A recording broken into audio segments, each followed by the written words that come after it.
If you've ever felt like your body hit panic mode without warning, you're not alone. In this episode, we're breaking down fast, science-backed steps to help you manage your anxiety attacks in real time. Plus, a downloadable emergency anxiety attack toolkit you can use anytime. So let's start by making sense of what's happening when an anxiety or panic attack hits. Your body is reacting to something it sees as a threat, even if there isn't a real one. Your heart speeds up, your breathing gets fast, your stomach flips, you might sweat, feel dizzy, or like you can't breathe. Some people think they're having a heart attack. But here's the key thing: anxiety attacks aren't dangerous. They're intense, but temporary. Most peak within 10 minutes, and then your nervous system starts to settle down. But we have to agree and acknowledge that they are scary, but they also pass, and they are manageable, especially with a clear plan. So what can we do the moment the anxiety attack starts? You can think of this like an emergency checklist, something simple you can rely on even when you cannot think straight. Let's say you're at work and your chest tightens. You feel that familiar wave coming over you. What now? Well, step one, acknowledge it. Name it out loud or in your head. This is an anxiety attack, and it will pass. That helps shift you out of fear and into awareness. Step two, change your environment. If you can, step away from what's triggering you. Go outside, move to a quiet corner, dim the lights. Less stimulation is more calm. Step three, ground yourself. Try the 5-4-3-2-1 technique. It's simple and it works anywhere. Ask yourself, what 5 things can you see? What 4 things can you touch? What 3 things can you hear? What 2 things can you smell?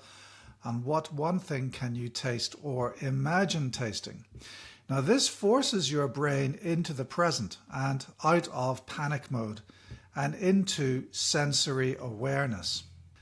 The next thing we can do is breathe. This is where most people get stuck. Fast breathing, also known as tachypnea or hyperventilation. And this can make everything worse. It drops your carbon dioxide levels, resulting in you feeling more dizzy and feeds into the panic loop. So here's how to stop it. Choose one of these techniques. First of all, square breathing. Inhale for 4 seconds, hold for 4, exhale for 4, and hold for 4. Do this for at least 30 seconds. Imagine a square as you breathe, 4 even sides. It helps your nervous system reset. Or you can try 4-7-8 breathing. So inhale for 4, hold for 7, exhale for 8, and keep doing that. And this one is great if you're feeling tense or wired. It tells your brain, we are safe now. Then we have gentle movement. Take a short walk, roll your shoulders, move your hands and feet. Even small movements help release adrenaline. One of the best clinical tools we have is from dialectical behavior therapy called TIP. It's fast, it's simple, and it's made for emotional emergencies. So T stands for temperature. Cold water on your face or neck or holding something frozen can help cool you down. But if you're able to hold your breath underwater and there's ice cubes in that water, i.e. the water is ice cold, this can activate the dive reflex, which helps your body shift out of panic mode and into calm mode. Now, I understand it's not suitable for everyone to have access to a bucket of ice cold water, so that's why we offer these other alternatives. They may not work as well, they may not activate the dive reflex per se, but they can certainly help you cool down. Then we come to I for intense exercise. Do something fast and short, 30 seconds of jumping jacks, running on the spot, or climbing stairs. The goal, burn off the adrenaline that's flooding your system. Then we come to P for paced breathing. Now we've already covered this. This is where you double down. Breathe in for 4 seconds, breathe out for 6. Aim for smooth, even breaths. Just 30 seconds of this can help. P stands for paced breathing. So similar to box breathing or similar to the 4-7-8 technique, we can breathe in for 4 seconds and then breathe out for 6. Breathe in for 4 and breathe out for 6. And we need to aim for smooth, even breaths. Just 30 seconds of this can help. And the final P in the TIP mnemonic, P for progressive muscle relaxation. So tense and release your muscles one group at a time. Start with your feet, then your legs, then your hands, then your shoulders and your jaw. Tension builds up during anxiety, and releasing it physically helps your body calm down. Together, these steps form a toolkit that targets anxiety at every level: physical, mental, and emotional. So let's pause and dig into fast breathing, because this is the opposite of what we've been trying to teach you. Fast breathing catches people off guard.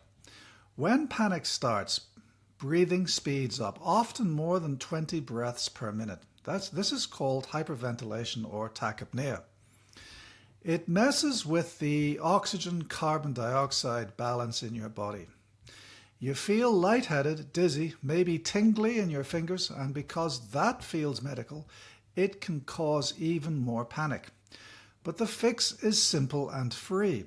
Slowing your breath can reverse those symptoms in under a minute. So try this. Inhale slowly through your nose for 4 seconds. Exhale through your mouth for 6 seconds. Place one hand on your belly. Try to breathe from there, not your chest. Do it for 30 seconds. If it helps, keep going for another 30 seconds. No equipment, no cost, just slow breathing. Now let's talk about medication. Some people are prescribed Diazepam, commonly known as Valium, for severe or frequent anxiety. Here's what we do know. Diazepam has a Tmax of about 90 minutes. That's how long it takes to reach peak concentration in your blood after you've swallowed a pill. For most panic attacks, which peak within 10 minutes, it's too slow to help in the moment. That's why medications like this are a backup, not a first line. They're helpful when you are prescribed the medication and when you are monitored. But the real emergency tools are the ones that you practice out and carry with you at all times. One of the hardest truths is this: the best time to learn these skills is before the panic hits. So really, you should be practicing square breathing when you're calm. Try TIP after a long day, not just during a crisis. Keep the emergency toolkit handy and prepared. Keep it on your phone, print it out, or stuck out on your fridge. We've created a free emergency anxiety toolkit infographic that you can download and save. It breaks everything down into one quick visual guide. You can find the link in the show notes. Share it, print it, use it. So to recap, your go-to strategy for an anxiety attack includes the following. 1. Acknowledge it. This will pass. 2. Change your space. Seek quiet and comfort.